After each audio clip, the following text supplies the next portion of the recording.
Bonsoir tout le monde. Changement de décor. Je suis prêt de Paris. Et prêt à fêter le titre. Parce que ce soir, on est champion. 7e titre. Ah, la belle prophétie du collectif Ultra contre Marseille s'est réalisée. Avec leur tifo à la Dragon Ball Z. Il fallait chercher la 7e boule, la 7e étoile. Ben maintenant c'est fait. Mais bon, je m'attendais pas du tout à un tel récital. 7-1. Eh ouais, 7-1. Pourtant, c'est pas Dijon. C'est pas Metz. C'est pas Troyes. C'est pas Lille non plus. C'est quand même Monaco, le champion en titre. Alors, je m'attendais pas du tout à ce qu'on allait mettre 7 pions face à une équipe qu'on n'avait pourtant pas battue à domicile en championnat depuis 11 ans. C'est quand même notre bête noire historique. Hein. Mais alors, quel récital. Et dire que j'avais prédit une victoire 2-1 avant le match. Franchement, on en a fait des beaux matchs cette saison. Mais alors celui-là, on a vraiment tout donné pour embrayer le titre. Hein, parce que le pire dans tout ça, c'est qu'il fallait absolument qu'on gagne. Parce que même un match nul, on ne serait pas champion.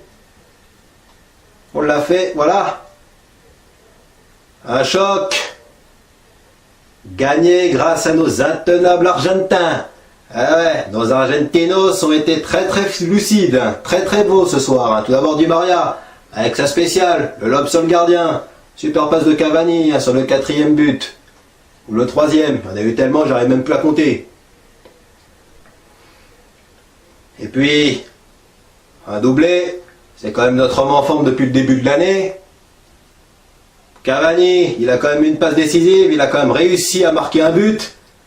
Ça fait quand même depuis presque 2 mois qu'il n'avait pas marqué en championnat. Depuis le match de Marseille. Mais bon, il égale quand même Zlatan en Ligue 1, avec 113 buts marqués en championnat. C'est quand même la moindre des choses. Et pourtant, malgré le doublé de Di Maria, l'homme du match, il est quand même argentin, mais c'est pas lui.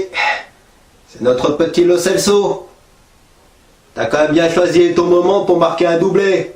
D'autant que, je crois en plus, t'as jamais marqué de la tête dans ta carrière. Hein. C'est quand même bien compliqué. Hein. De marquer de la tête, hein, surtout quand on fait ma taille en plus. Alors, chapeau. Bon, le seul petit bémol, c'est qu'Mbappé n'a pas joué ce match.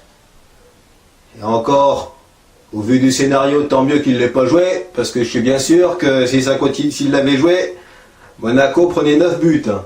Mais bon, on va pas trop les accabler, nos monégasques. Parce que malgré la qualité qu'ils ont, même s'il n'y avait pas Gliquier ce soir, ils vont quand même finir 2e. C'est quand même la moindre des choses. Parce que franchement, pour un champion en titre, au vu de votre bonne saison quand même, vous ne méritez pas ça. Très clairement. Il y a quand même de la peine pour certains joueurs, notamment Sidibé qui va peut-être être absent pour un petit moment. Est-ce qu'il va jouer le mondial? On ne sait pas. Ça, c'est la grande question. Mais franchement, Monaco, vous ne méritez pas ça ce soir. D'autant qu'en plus, Falcao marque contre son camp.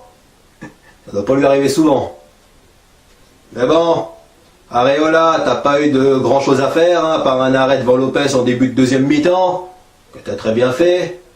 Consécutive à une perte de balle, une énième perte de balle de Pastore. Hein? Mais bon, je vais pas juger ton match sur cette perte de balle, parce que t'as quand même été bon, t'as été passeur en plus.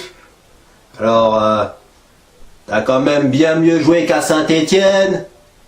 Ou alors, à Saint-Étienne, t'as été le pire Parisien du match.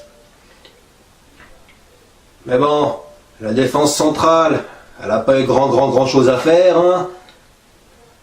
Même Alves, qui en plus est passeur sur le 1er but, et qui a été très bon, lui au moins il était motivé. Bon, à part ça, bien évidemment, Verratti n'était pas là. Avec Mbappé qui n'a pas joué, ça a été le grand absent de ce match. Finalement, eh bien, ça fait le 7e titre. En plus de Draxler qui a marqué encore un but. Il me souvient bien, ça doit être son 4e depuis le début de la saison. Mais bon, la Coupe du Monde, malgré son peu de temps de jeu et son peu de buts marqués, il va quand même la faire. Sur ce, le titre, c'est dans la poche. Il n'y a plus que la Coupe de France à aller chercher, et c'est d'ailleurs l'objectif de notre prochain match. À Caen, à Dornano, sur un terrain qui nous réussit très bien d'ailleurs, face à des Canets qui n'ont pas joué du week-end. Mais attention, attention, parce que ils n'ont pas joué, ils ont eu toute la semaine pour préparer, c'est le match piège par excellence aussi. Faut quand même pas oublier qu'en Coupe de France, les Canets ont sorti les Lyonnais. Dans un sens, c'est quand même bien mieux d'aller à Caen que de retourner à Lyon. On a quand même perdu là-bas au mois de janvier. Bien. Sur ce, il n'y a plus qu'à partir à la chasse au record, à gagner cette Coupe de France. On fera le triplé, ce sera la moindre des choses. Ça permettra sans doute à Emery de quitter le PSG par la grande porte quand même, et pas par la toute petite porte, même si malheureusement ce qu'on retiendra de lui c'est ses désillusions européennes, même si on n'a pas été aidé. Sur ce, il n'y a plus qu'à aller fêter le titre. Au vu de toute notre saison, c'est mérité. Bye bye tout le monde et allez Paris!